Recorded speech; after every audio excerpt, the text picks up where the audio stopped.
And what's up, everybody? Welcome back to the channel. It is your boy Cheap Blues, and I am back. Another morning, another pack opening. So if you're new to the channel, subscribe, drop a comment down below. We got an Opal Fred VanVleet, which, if you guys do not know, I'm from the same hometown as Fred VanVleet, and we went to the same high school, actually.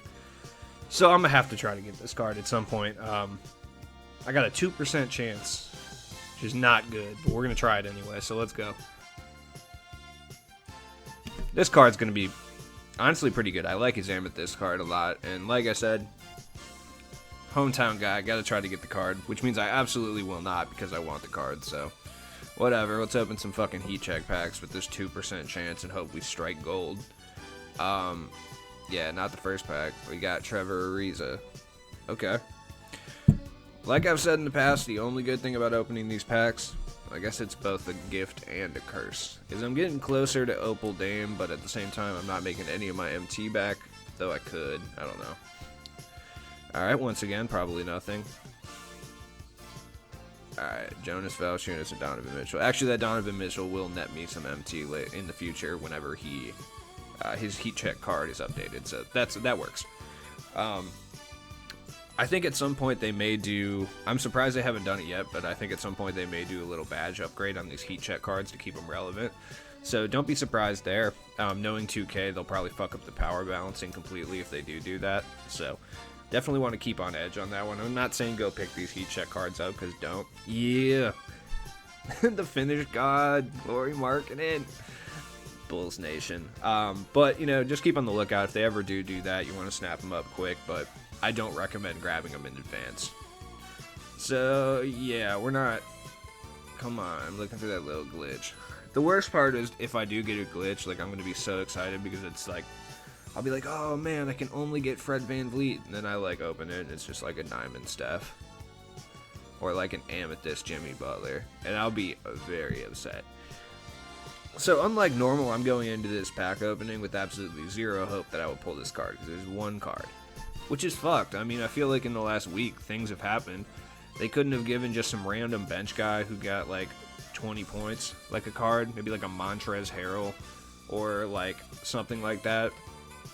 Like, they couldn't have got, like, an Amethyst card or something, just to put something else in these packs. Like, damn. I mean, because not many people are going to open these packs, because there's only the Opal Fred VanVleet, so...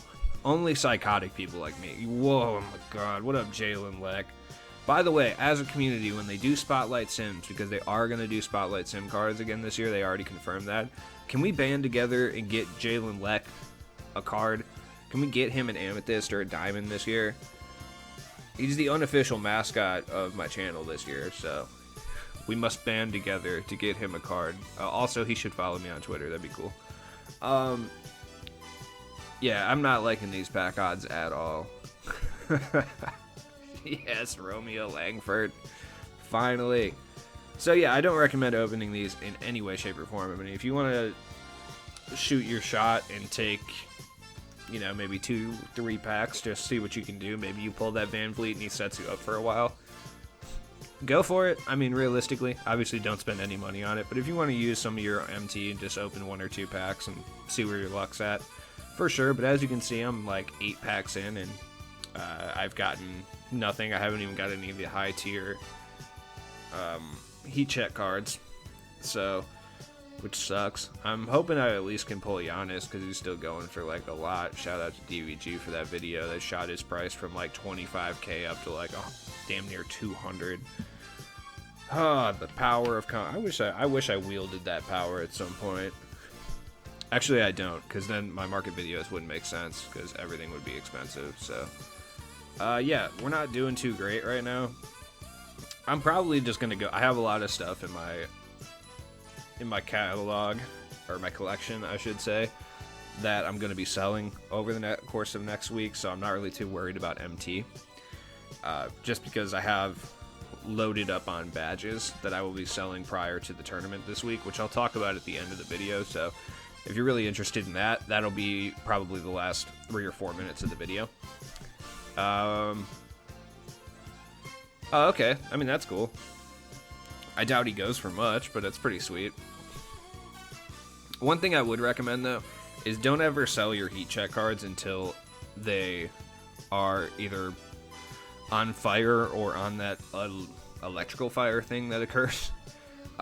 Just because that's when they're going to be at their maximum value. So I just wouldn't recommend getting rid of a heat check like Russell Westbrook or something for 1500 MT, just normal, and then a week and a half later he does really, really well, and all of a sudden he's on blue fire and he's going for like whatever, I don't know, not crazy amounts, but like 10, 15. So you want to constantly check up on your heat check cards in your collection just to see which ones are expensive and which ones aren't. Yeah, this is not going well. I got Silver Clutch Shooter. Theo Meldon. Okay. Oh, these jerseys are sick. I like those Hawks jerseys. That's pretty tight. Also, if you guys are not aware, I'm wondering if any of my subscribers were affected. We did get a second wave, well, probably technically a third wave, of ban hammers getting dropped on people's accounts for, I don't know, I think it's like MT purchasing or something. I'm not sure exactly why they were banning people. And I'm just wondering if any of my subscribers got hit by that ban hammer. I hope not. I hope you all have blissful accounts that are untouched. So I'm going to buy like 1 or 2 more packs. I'm just hoping that this works out. I just want Fred, bro. Let me just get him. Like, come on. How many people are from the same hometown and went to the same high school as this guy that are trying to get this card? You got to hook me up. I was 3 years older, so I didn't know him personally. But, like, still, let me get the card. Alright. Corey Joseph, that is not the point guard I was looking for. Shout out to Corey Joseph, though. I love those Cavs jerseys, by the way. It's the only time in my life I think I didn't hate LeBron James was when he wore those jerseys, so. And Daniel Gibson looked better in them anyway. They look like the jersey equivalent of the G-Unit tank tops from 04. Yep. Jalen Leck. My auctions aren't that bad, though, because I don't have majority of the heat check cards, so. Alright, let's go check out Fred VanVleet, see how many are pulled, what's he going for. I'm guessing he's going to go for a couple hundred thou. There's 5. Okay. That's about what I expected. He's going to be expensive just because I don't think a lot of people are going to be opening these packs. So, let's compare him to the Amethyst Fred VanVleet. Right? 99.94. He's really, badge and everything wise is going to be similar to like Baron Davis. Not like in playstyle or anything, but just like the overall usefulness of the card will be similar to Baron Davis. Like, he's going to be more of a defensive version. But I like Fred VanVleet's Amethyst. He has Giannis base, which Giannis base is actually a really good release, in my opinion anyway.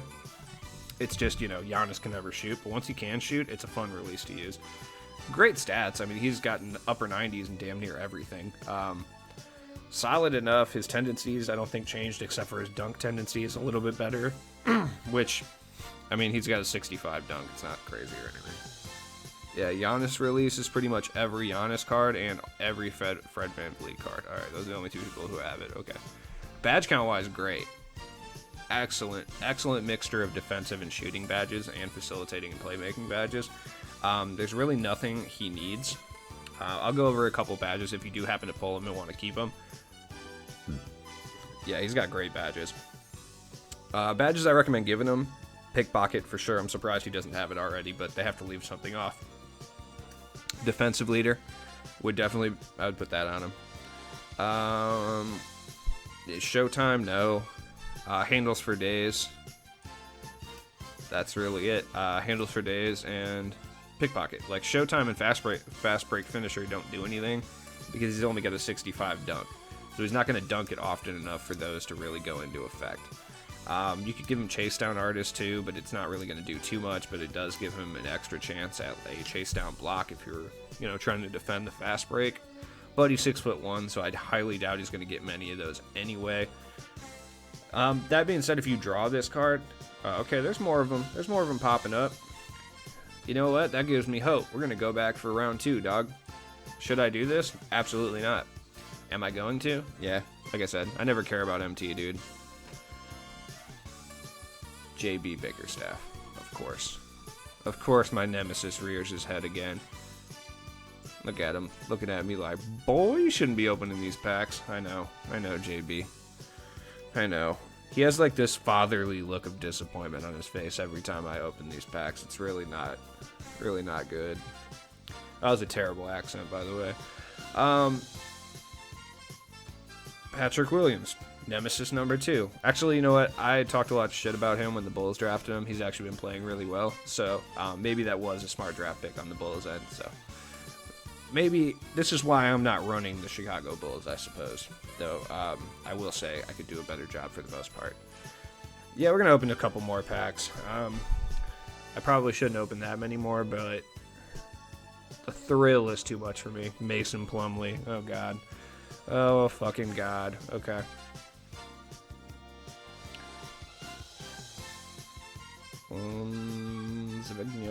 What do we got? Yeah, I'm not having a good pack opening at all. I really don't recommend opening these packs at all. Like, 0%, to be completely honest with you. Yeah, that's it for me. I'm going to go ahead and stop now before I bankrupt myself, at least in the short term. So, yeah, like I said, I don't recommend opening these packs in any way, shape, or form. Though, if you do happen to open them, just use MT and just try, like, 2 and see if you get lucky. If not, just back off. They're not worth it. Yeah, at all. So, one thing I did want to talk about is the heat check guys. So, like I said earlier, like, you want to wait until the guys are on fire or they're on, like, because there's 3 stages. There's, like, sizzling, on fire, and then full ass blue eyes, white dragon, electrical storm. This is when you want to sell your cards guaranteed. Like, LaMelo Ball is 8K, but that's not terrible. Russell Westbrook, yeah, he's going for about 11K. I'll probably end up selling him for 11K. I'm never going to use this card in any way, shape, or form ever. So it's a good time to get rid of them now. People like to use them for limited challenges since the heat check cards are always usable and limited. But Tobias Harris, he's sizzling. Let's see what he's up to. Yeah, even at sizzling, he's up to about 3-4K, but he's down at like 1,500 before, so he's doubled in value. Donovan Mitchell is a guy that I'll keep because when he does get all the way up to like electrical fire, he's, I don't know, dude, probably like 10K. Montrezl Harrell has just been steady on fire, which is weird because I don't remember him doing good, but I don't pay attention to the Lakers in any way, shape, or form, so that makes sense. Oh, you're telling me Corey Joseph isn't on fire? Jordan Poole with his dusty-ass mustache is on fire? That's what I'm talking about. I like Jordan Poole. Last year, he had a Diamond Spotlight Sim card that I actually really enjoyed, and I think I'm the only person I've heard talk about that card at all. Like, legitimately. So, badges. If you guys are not aware, we got the qualifier coming up this weekend. I believe it's the final 250K qualifier. I could be wrong about that. I really don't care about it because there's no possible way I'll qualify, so I'm not really too upset about it. But people are going to want to badge their cards up as much as humanly possible. On that last day, people who kind of space out about it and decide they want to try on that last day are going to go buy a bunch of badges, so I've been stocking up on some badges, and I'll talk about the ones I've been stocking up on here in a second. So yeah, it'd be February 6th, so Saturday morning, Friday night and Saturday morning are when badges are going to be at their apex amount of MT. Like, that's when they're going to be the highest that they usually are. Like I said, I'm doing good this season. I got 15-2, but at the same time, I'm not qualifying for 250K, so. Alright, so let's go to... Now, most cards are going to have clamps and range extender at this point in time, right? Because you're also trying to bank on what's coming out Friday and what it might not have. So, Showtime's one that a lot of cards aren't going to have, but majority of cards do have that at that point. Handles for Days is another one. That's actually one of the badges that gets left off cards pretty frequently, like Quick First Step, clamps, range extender. Majority of the high tier cards that come out are going to have those things. Deadeye is going to be the new expensive badge because that's what is going to be left off a lot of cards. If you noticed a lot of the high tier cards that have range, clamps, quick first step, etc., they won't have Deadeye, and that's huge. Because that means that this is the new money badge, essentially. And for me, any of them under 10K, I'm just going to grab now. Worst case scenario, I end up making my MT back. Best case scenario, I can sell them for closer to 15 as opposed to like 7. But it's a matter of, we'll see it when it happens. I usually just set my max buyout to 10k and see what the badges are typically going for. Like, Silver Deadeye is going for around 8k. So I'm going to buy this one, because even if I wanted to turn around and resell them, I could still make my MT back because I bought out the 2 cheapest ones. Flexible release is another badge. This one's kind of hit or miss on the cards. Majority of cards have it, but some of them do not. So I'm going to buy this one for 4,900, and I'll probably leave the rest of them alone. But if they're under 5k, I'm definitely going to buy them. For gold badges, it's usually 5k for me. That's like the tipping point, because gold badges were so prevalent through those badge packs. And just because the gold badge drop rate in regular packs is a lot higher now. So silver and bronze badges are where the money is. So for Hot Zone Hunter, that's another one. Most cards have it, some cards don't. Worst case scenario, I can either sell it for the amount of MT I purchased it for, or I can put it on a lower tier card. It'll help me in TTO or limited, you know, something like that. So silver, 4,000, sure.